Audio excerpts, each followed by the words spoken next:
April 17, 1945, 10:47 a.m., Southampton Docks, Hampshire.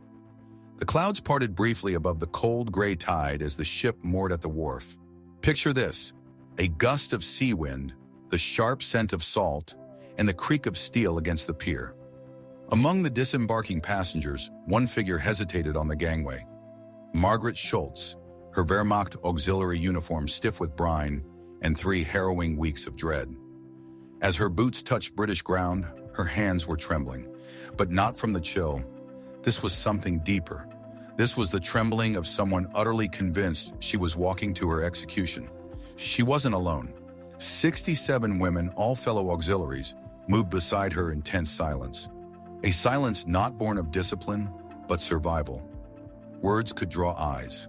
Eyes could mark you for separation, and separation could mean the crack of a rifle. They all knew it. They had all heard. But then, something unexpected happened. At the bottom of the ramp stood a British sergeant, clipboard in hand. He glanced over the group, ticked a name, murmured to a translator, and spoke a phrase that seemed absurd in the context of their fear. Medical inspection first, then tea. Tea? Margaret glanced sideways at the woman next to her. A look passed between them, bewildered, suspicious. Had they misunderstood? The sergeant motioned calmly toward a canvas tent set up a few steps away. 2 nurses stood waiting, armbands adorned with the Red Cross, stark against their khaki uniforms. There were no barking dogs, no guns leveled at their backs, no shouted commands. One of the nurses, and this would stay with Margaret forever, actually smiled. That smile shattered something inside her. Not out of weakness, but because it clashed so violently with everything she had been led to expect. Everything she thought she understood about enemy, about power, about survival. Surprised? You're not the only one, because this isn't the history from your school books. This is the history that changes everything.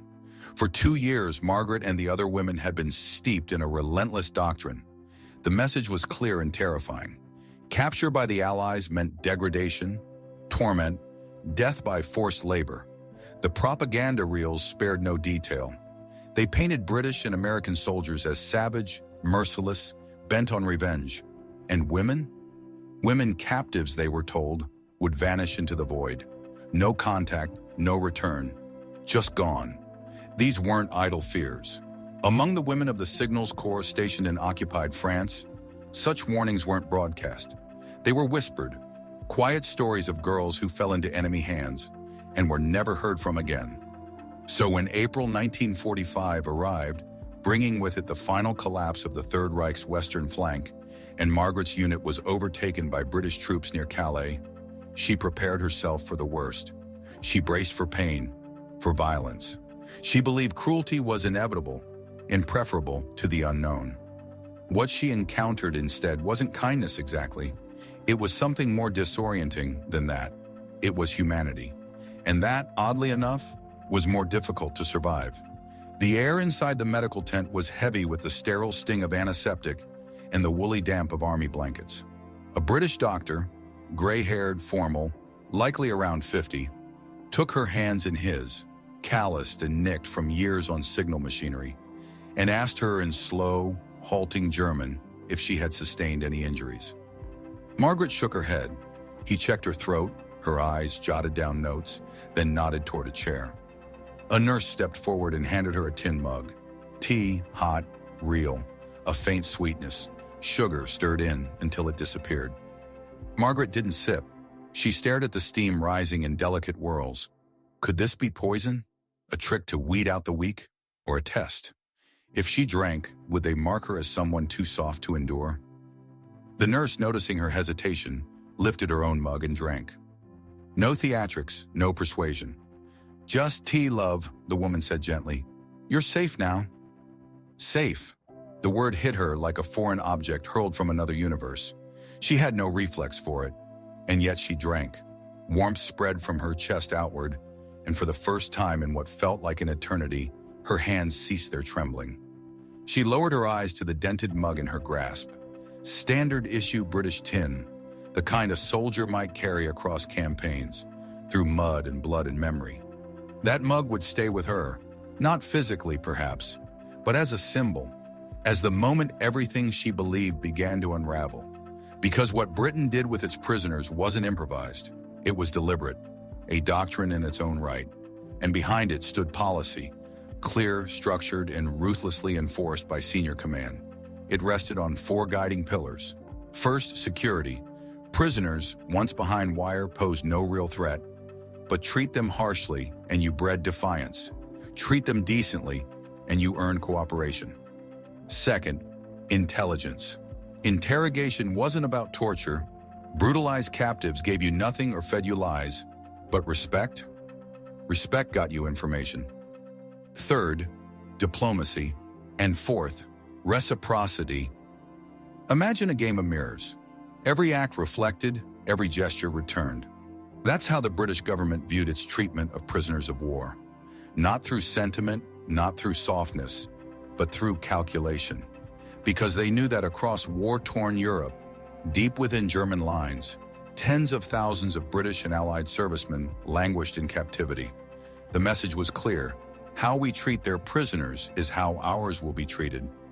Each Red Cross visit to a British-run POW camp became more than an inspection. It became leverage, a bargaining chip for transparency in German camps. Eyes for eyes, standards for standards. And then, there was morality. Britain had signed the Geneva Convention, and even as the war disintegrated into chaos, they intended to be seen upholding it, especially when their enemy did not. It wasn't theater, it was principle under pressure. By the spring of 1945, over 400,000 German prisoners were held on British soil, a number staggering in its scale, yet mortality in these camps remained below 0.3%. Why? Rations, medicine, order. International protocols weren't just noted, they were enforced. Red Cross observers toured regularly, compiling meticulous reports. Daily calories for working prisoners hovered between 2,800 and 3,000, enough to sustain strength and morale. Discipline remained strict, but brutality? That was another matter. Any guard who raised a hand without cause faced court-martial. The idea was not indulgence. It was, as one officer later called it, civilization measured against the urge for vengeance. Nowhere was that restraint more visible and more cautious than in the treatment of female prisoners. They were rare, only a few thousand by war's end. But policy still applied, with extra care.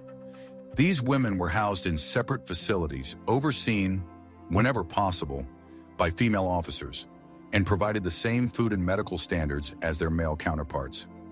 It wasn't compassion that made the system work, it was consistency. At a processing station just outside Southampton, Margaret and her group were formally registered. They received prisoner ID tags, posed for identification photographs, and were handed blankets that didn't smell of mold. A British officer, with deliberate calm, explained the camp regulations in slow, deliberate German. No escape attempts, no sabotage, obey work orders, medical visits once a week, mail permitted after screening, no threats, no theatrics, just rules. Soon after, Margaret and the others were loaded onto trucks and driven north. Their destination, a converted country estate in Shropshire, now repurposed as a detention center for female Wehrmacht auxiliaries. There were fences, yes, and armed guards, but also insulated barracks, coal stoves that banished the damp, and latrines that flushed. Small mercies, perhaps, but ones that mattered. That first night, they were given dinner, not slop, not scraps, boiled potatoes, tinned beef, bread, margarine, and tea. Margaret ate slowly, each bite calculated, as if her body might rebel against the notion that this adequacy, could last. Two younger women beside her cried into their plates. Another sat rigid, eyes locked on the bread, as though afraid it might disappear if she blinked. No one spoke. The silence wasn't peace, it was shock, a silence held in suspension. Within days, orders came. The women were needed for agricultural work. Britain's farms, after years of total war, stood on the edge of collapse. The young men were gone, swallowed by the fronts, and the land girls alone couldn't bear the burden. German prisoners, both men and women, became an unlikely backbone of the 1945 harvest. Margaret's team was assigned to a dairy cooperative not far from their camp. 12 women assigned to milking, cleaning stalls, and turning raw milk into butter and cheese. Their overseer, a thin, weathered farmer named Mr. Hargreaves, 63 in all angles. On the first day, he said little. He brought them into the milking parlor, showed them how to use the equipment, gave a blunt overview of expectations. 6 hours a day, 6 days a week. You'll be paid in camp script. Treated fairly if you work fairly. Then he walked away. Margaret had never milked a cow, nor had most of the others. But they learned fast, not out of joy, but out of necessity. Failure meant questions, and questions led to consequences they couldn't foresee. Hard work was easier than fear. By the week's end, Mr. Hargreaves gave a rare grunt of approval. "You'll do," was the first praise Margaret had received from an enemy. The days found a rhythm. The labor was hard, but honest. The farmer's supervision was firm, never cruel. And when evening came, they returned to camp not broken, but tired in a way that still allowed for life. Writing letters, mending shirts, sipping tea by the stove. Yes, tea again. The same battered tin mug, the one from Southampton, the one that had become her touchstone, her ritual, her proof that this new life, however foreign, was real. And then the first real thaw. It came not from Mr. Hargreaves, but from his wife. 3 weeks into the work detail, something changed. It didn't come with a speech or a declaration. It came in the form of a basket of warm scones. It was a crisp morning at the dairy. The women were elbow-deep in routine, milking, hauling, scrubbing, when Mrs. Hargreaves appeared, arms full, a thermos under one arm and a worn basket in hand. She placed the scones gently on the workbench, their golden tops still steaming, and said plainly, "Tea time." No fanfare, no invitation to rest. Just those 2 words. The women froze. Margaret didn't move. Neither did the others. Years of conditioning whispered in their ears. This is a trick. This is bait. But then Mrs. Hargreaves poured tea from the thermos, added a touch of milk, and handed the first cup directly to Margaret. "Go on then," she said with a faint smile. "It won't bite." They drank in silence. Prisoners on one side of the bench, the farmer's wife on the other. But this silence felt different. It wasn't wary. It wasn't defensive. It was human. And over the weeks that followed, these quiet ruptures in hostility began to accumulate. A coat loaned wordlessly when cold rain turned sharp. A Sunday dinner in the farmhouse, where the Hargreaves' daughter carved roast chicken and asked with careful neutrality questions about Germany. A birthday cake, plain sponge, no icing, baked for one of the younger women. None of it was required. None of it documented in protocol. It was something more radical, something harder to define, the daily decision to see the enemy as human. By the time autumn turned the Shropshire Hills gold, Margaret was driving the tractor on her own, unsupervised, a job of precision, of trust. She could have jammed the machinery. She could have made a run for it. She did neither. Then came July. A woman in the group, Hilda, a signals technician, sliced her hand during morning chores. The cut turned red, then angry, then hot with infection. Within hours, it spread. The camp medic, Captain Fraser, a gruff Scottish officer, examined her and didn't hesitate. "Hospital, now." And just like that, Hilda was transported, not to isolation, not to confinement, but to a civilian hospital in Shrewsbury. She was placed in a ward alongside British patients recovering from surgery and flu. The nurses treated her as they would any patient. Clean dressings, sulfur drugs, daily checks, no distinction.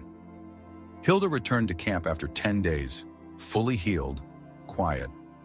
One evening, as they sat by the stove, she told Margaret, "The nurse asked if I had family. I said I had a brother. She asked if I'd heard from him.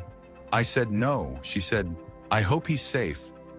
Hilda stared into her tea, her voice fragile. And she meant it. She looked up, confused. "I don't understand them. But Margaret did, because she knew the real shock was not in pain. Pain could be survived. It was decency that dismantled you. Decency forced you to reconsider everything. Then came Christmas 1945. Snow dusted the fences. The war in Europe had ended that May, but freedom had not yet come. Repatriation stalled behind mountains of paperwork and millions of displaced souls across the continent. And so they waited. On Christmas Eve, the camp chaplain, a gentle Anglican with thinning hair and a voice like soft paper, announced a carol service in the makeshift chapel. Attendance was voluntary. Margaret went, out of boredom more than belief. The chaplain opened with Silent Night, the familiar chords curling into the cold air. At the back of the room, British guards, the same men who watched them through wire, joined in softly. Then without warning, the minister changed languages. Stille Nacht, Heilige Nacht, in German. The prisoners hesitated. A few voices faltered. Then one by one they joined. By the final verse, they sang not as captives, but as women. Tired, displaced, still unsure, but singing nonetheless. When the music faded, the chaplain passed out small parcels. Inside, a bar of chocolate, a pair of wool socks, a pack of biscuits. From the parish, he said gently, they wanted you to have something. Margaret took the chocolate and held it in her hands. Memory overwhelmed her. Her mother's kitchen, her brother's laughter, the scent of Lebkuchen baking in the oven. She cried, quietly, and no one told her to stop. In early 1946, censorship around mail loosened. Margaret was permitted to write home, twice a month. Each letter was vetted by British intelligence, but redactions were rare unless she mentioned specific locations or military details. She wrote with care, not just to protect herself, but to tell the truth, a truth that walked the line between enemy narrative and personal survival. I am treated fairly. We work on a farm. The food is adequate. I am not beaten. I am not starved. The British are strict, but not cruel. I do not know when I will return, but I am alive, and I am whole. In March, a letter arrived in reply from her mother. We were told you were dead, that prisoners were executed. I wept for you for months. Thank God. And just like that, the lie, the one they had all lived under, shattered. Margaret sat by the stove, the same chipped mug warm in her hands, and felt something unfamiliar settle in her chest. Not freedom, but hope. Thank God. That was what the letter said. But it was what the letter revealed that stopped Margaret cold. Sitting alone, the paper trembling in her hands, Margaret saw it for what it truly was. Evidence of the damage done not by bombs, but by belief. Her mother had been convinced she was dead, executed, discarded. Margaret herself had once believed she'd be starved, humiliated, perhaps shot. Both had accepted lies, and in that shared wrongness, a crack formed, not just in her worldview, but in the system that had shaped it. Through that crack, something unexpected slipped in. Doubt.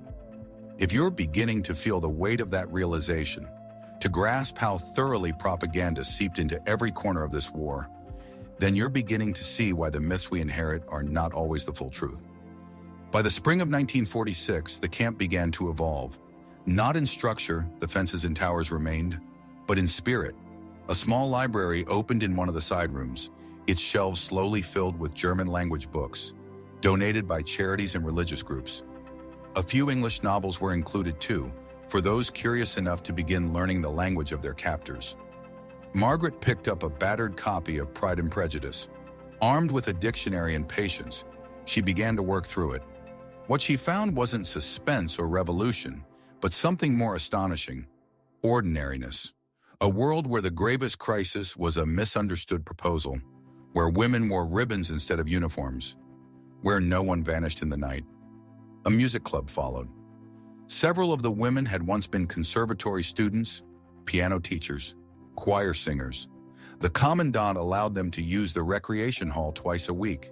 They sang German lieder, British folk songs, and even a few American jazz standards, taught by a visiting liaison officer from the U.S. The Americans were unexpected. They arrived in June 1946, part of an inter-Allied commission to ensure all POW camps maintain proper conditions. Margaret's first sight of a U.S. Army captain, gum in his mouth, boots spotless, accent thick as smoke. It was disorienting. And then he started talking. Fast, cheerful, blunt, friendly, almost aggressively friendly. "You ladies doing okay? Anyone mistreating you?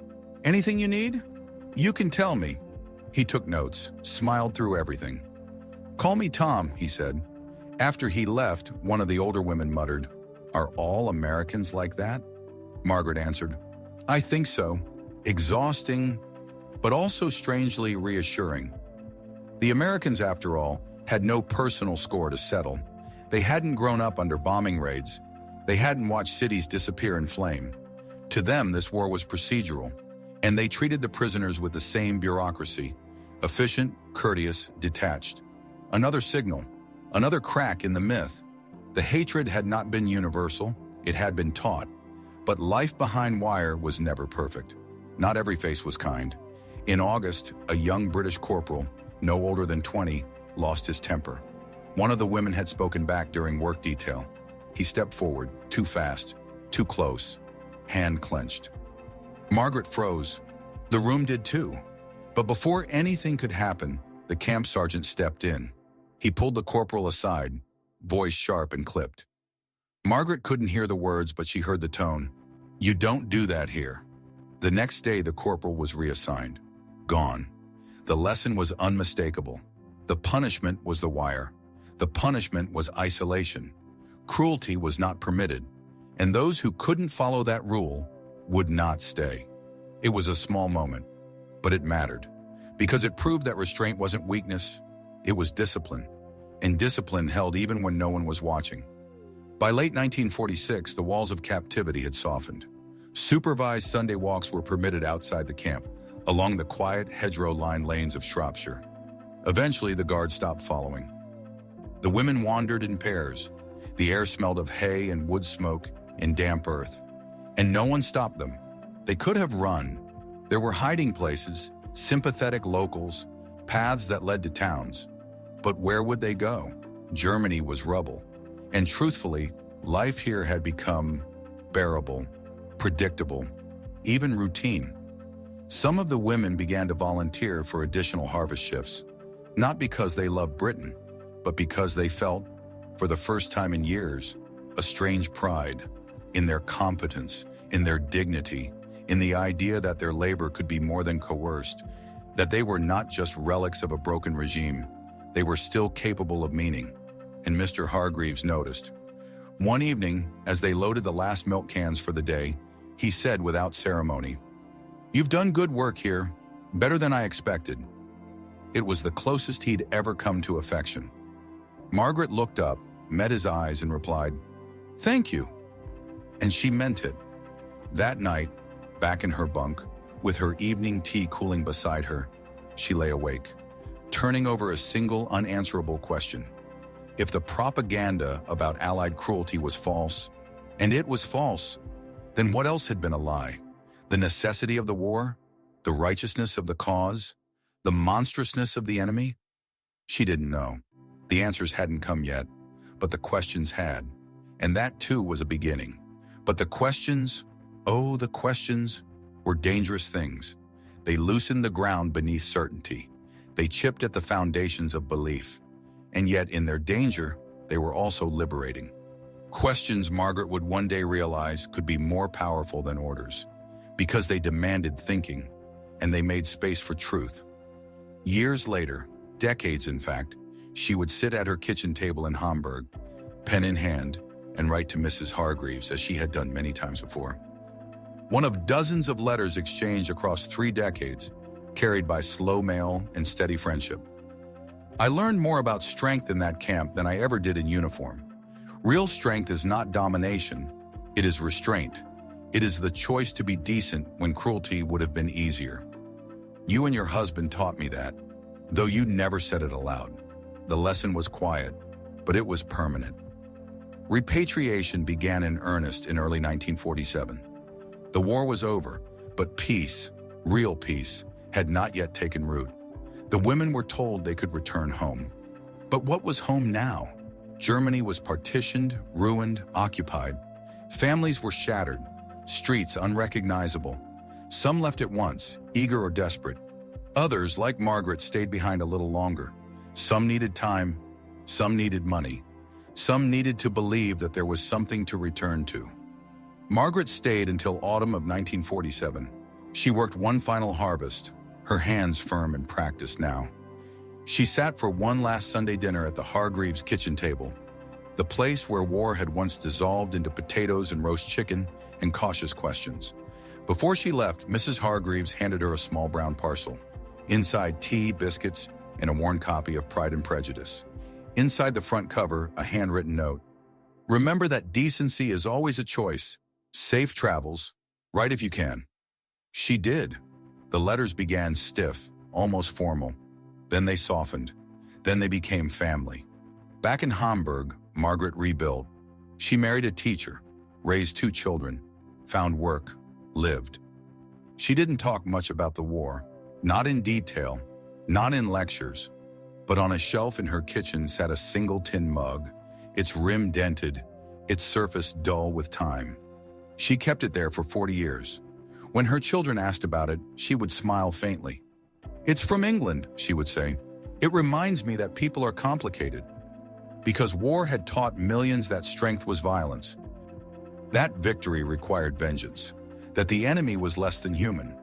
But in a prisoner of war camp in Shropshire, in a cold milking shed, in the warmth of a farmhouse kitchen, Margaret had learned something else. Not from speeches, not from books, but from small, repeated acts of restraint.